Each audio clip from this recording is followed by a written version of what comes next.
Good morning.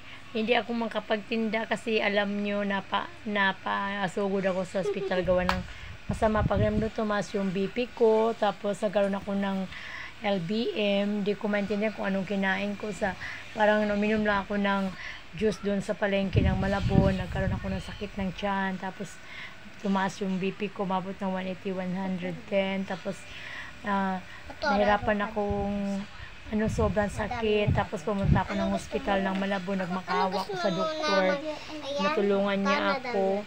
Tapos yung apo ko lumapit sa akin ngayon, nagdala siya ng wallet. Akala ko kung anong laman ng wallet, yun pala pera. Sabi niya pera, dami niya pera. Yan, sabi niya sa akin, nagulat ako. Sabi niya sa akin, Lola, sa'yo na lang to pera. Akala ko totoong pera. Yung pala play money. Sana totoong pera yan, apo, kasi pamalingkin ni Lola bukas. Di ba?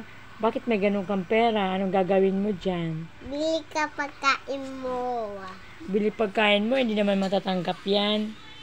Pambili mo ng gamot. Bili gamot, hindi nga natatanggap yan. Paano ka mabili ng gamot?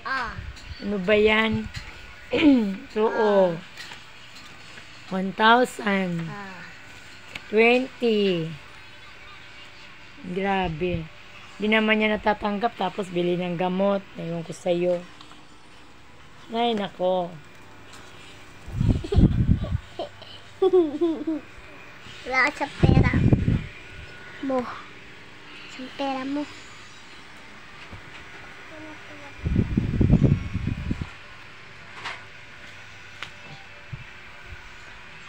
Grabe, no? Hirap ng buhay kapag walang hanap buhay. Alam mo guys, 2 araw na akong hindi nakapaghanap buhay. Diyos ko, sa dami ko pa naman binubuhay. Paano kaya yan? Anong gagawin natin? Wala naman akong kakayahang magkumilos. Masakit ang katawan ko. Nahihilo pa ako. Tsaka masakit ang ulo ko. Tinatayo-tayo ko lang. Kilos-kilos lang ako. Parang hindi ako mahirapan at hindi ako manghina. Kaya ayan guys. Thank you Lord Jesus.